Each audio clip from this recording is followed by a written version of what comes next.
Assalamualaikum warahmatullahi wabarakatuh. Bismillahirrahmanirrahim. Alhamdulillah.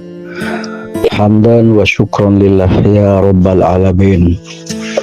Para hadirin hadirat sekalian, kaum muslimin dan muslimat, adik-adik remaja, kader terbaik bangsa, kader terbaik negara, kader terbaik agama. Mudah-mudahan semuanya mendapatkan perlindungan dari Allah Subhanahu wa Ta'ala, mendapatkan pertolongan dari Allah Subhanahu wa Ta'ala, mendapatkan kasih, cinta, dan ridhonya, dijauhkan dari segala musibah, dijauhkan dari segala bencana, dan kita harapkan, kita berdoa, didekatkan dengan kasih, cinta, dan ridhonya, dekat dengan ampunan Allah Subhanahu wa Ta'ala. Para hadirin hadirat sekalian, mari kita lanjutkan satu kajian karakter taubat dan menjaga kesucian diri. Mari kita bersama-sama melanjutkan satu kajian karakter taubat dan menjaga kesucian diri. Untuk mengarahkan kepada karakter tersebut di atas, mari kita fokus terlebih dahulu pemikiran kita, termasuk fokus hati kita, merasa bahwa setiap hidup kita pasti ada dosa. Setiap kita pasti ada kehilapan. Pasti kehidupan kita ada kekurangan. Jangan pernah kita merasa sebagai hamba Allah yang penuh kesempurnaan. Sungguh itu merupakan sifat yang tidak sempurna apabila kita merasa lebih baik dengan orang lain, merasa lebih sempurna dengan orang lain, merasa lebih cocok dengan orang lain. Akan lebih baik kita bersikap membaca kelemahan kita sendiri dan membaca kelebihan orang lain. Kalau kita sudah senantiasa membaca kebaikan orang lain dan membaca kekurangan kita, akan timbul satu pemikiran untuk memperbaiki diri. Salah satunya adalah karakter taubat.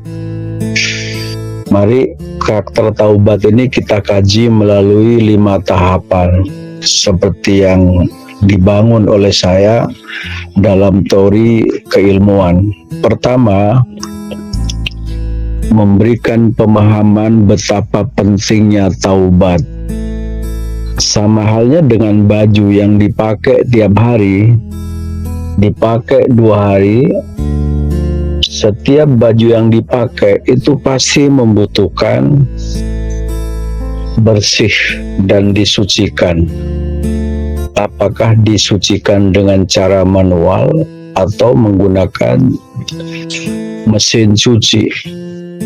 Asal tahu caranya, bagaimana cara menyucikan diri. Itu pakaian.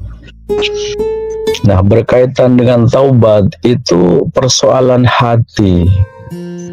Membangun hubungan kita dengan Allah Subhanahu wa Ta'ala dengan keimanan, memperbaiki diri. Betapa pentingnya taubat, membaca kekurangan kita, membiasakan diri membaca istighfar, astagfirullahaladzim. Ampuni kami ya Allah, ampuni kedua orang tua kami, ampuni semua guru-guru kami ya Allah. Mereka yang sudah meninggalkan kami ya Allah, tempatkan pada sisi yang mulia di sisi-Mu ya Allah. Berikan mereka belas kasih dan cinta-Mu ya Allah, mendapatkan ampunan dari-Mu ya Allah. Ampuni semua guru-guru kami ya Allah, ampuni semua sesepuh kami ya Allah. Kami yakin doa ini akan dijawab oleh-Mu ya Allah, karena Engkau maha mendengar, karena Engkau maha menjawab setiap doa hambanya. Ini pemahaman teori karakter taubat, betapa pentingnya taubat, membersihkan diri, merasa punya dosa, merasa punya kekurangan, merasa punya ada khilaf yang menyebabkan dosa, baik dosa kepada Allah maupun terhadap dosa terhadap sesamanya. Yang kedua, naik pada proses berikutnya, karakter taubat. Apa itu? Melatih diri selalu bertaubat. Kita bersikap hati-hati untuk setiap saat melatih diri untuk selalu sholat dan sholat. Ketika adzan sudah dikumandangkan, melatih diri, aku sholat. Kita sudah mendapatkan panggilan untuk sholat menghadap Allah Subhanahu wa Ta'ala. Berapa kali? 5 waktu kita lakukan. Jika sempat adalah kita lakukan sholat berjamaah bersama keluarga. Kita melatih diri menjadi orang yang bertaubat. Bagaimana setiap waktunya dalam 1 minggu, 1 bulan tidak ada sholat yang kita tinggalkan selama tidak ada udzur syar'i.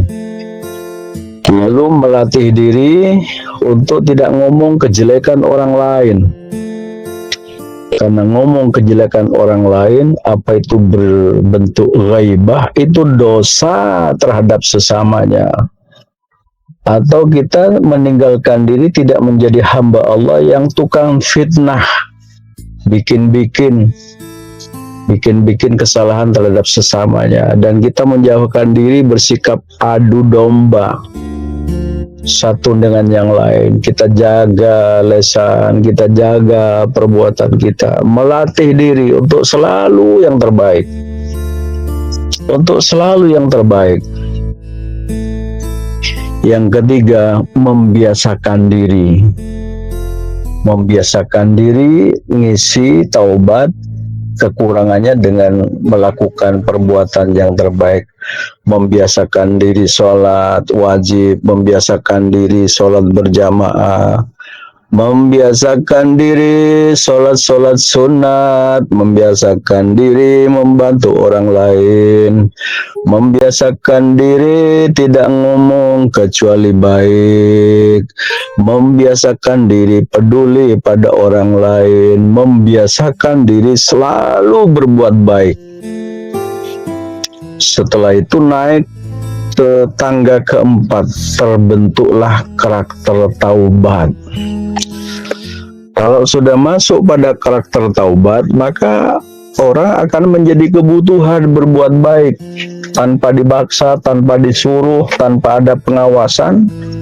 Mereka sudah akan muncul dalam pemikiran sendiri, panggilan jiwanya muncul, panggilan hatinya sudah pasti muncul yang terbaik. Berbuat baik bukan karena untuk dipuji, tetapi sudah panggilan jiwa. Sholat bukan untuk ditonton sama orang lain, tapi sudah menjadi panggilan jiwa. Kita santun terhadap orang lain bukan karena untuk dihormati, tapi sudah itu identitasnya. Muncul ada keinginan baik, selalu tampil dengan yang terbaik. Kejujuran bukan untuk diperlihatkan kepada orang lain, tapi justru dia sudah menjadi kebutuhan. Menolong orang lain bukan untuk niat ditolong orang lain, karena sudah yakin siapa yang membantu orang lain pasti Allah akan membantu.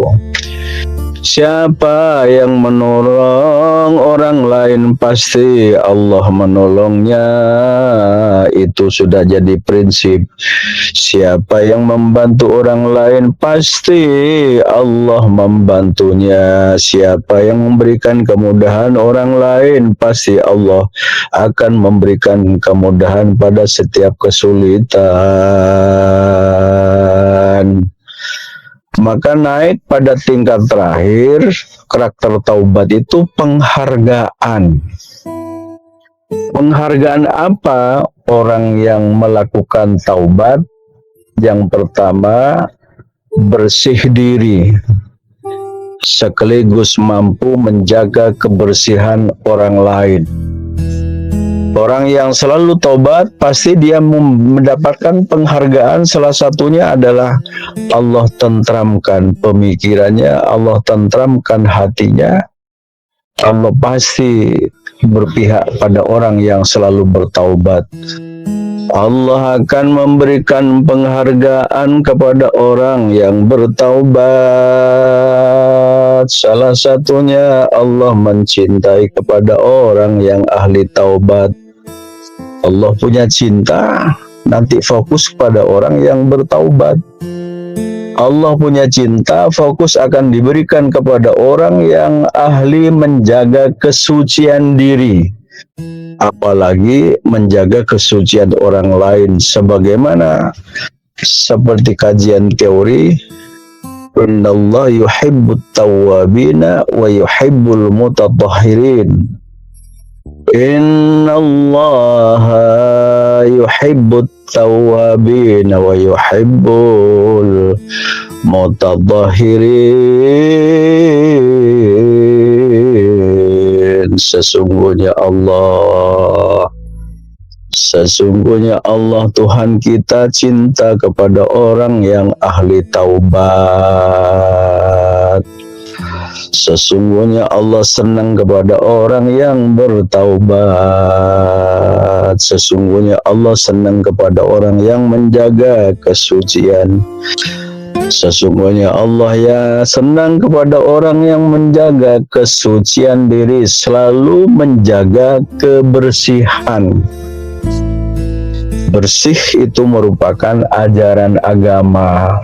Allah tidak suka kalau dalam kehidupan kita selalu menampakkan kekotoran.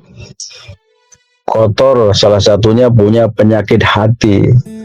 Kalau ibadah selalu riya, ingin dipuji, ingin dipuja, itu kotor hatinya. Atau mungkin juga kotoran pada hati kita adalah selalu ingin berbuat yang jelek kepada orang lain. Ibarat gelas, air yang digunakan untuk minum itu pasti gelasnya bersih lebih dulu. Setelah mantap, yakin bersih gelasnya, kita tuangkan air yang bersih pula. Gelasnya bersih, airnya bersih, kita minum yakin itu air bersih, maka itu menjadi minuman yang menyehatkan buat kita. Lalu sebelum minum bacalah Bismillahirrahmanirrahim. Jadi gelasnya bersih, airnya bersih, diminum oleh orang yang punya jiwa bersih, hatinya bersih, gerakannya bersih, diberikan kepada orang lain pun juga bersih. Akhirnya orang lain punya pemikiran bersih pula. Orang lain menghargai kepada kita karena kesucian kita, karena kebaikan kita, karena kesantunan kita, dan seterusnya. Itulah yang dimaksud dalam kajian teori. Allah subhanahu wa ta'ala cinta kepada orang yang ahli taubat. Proses taubat tentu dibimbing oleh para ulama. Yang pertama niat tidak akan mengulangi kembali atas kesalahan yang pernah dilakukan. Berarti niat tidak mengulangi ya niat untuk memperbaiki. Yang kedua, meninggalkan perbuatan yang jahat, meninggalkan perbuatan yang buruk, meninggalkan perbuatan maksiat. Jangan sampai kita mulutnya astagfirullahaladzim, tapi ya dia duduk di tempat maksiat.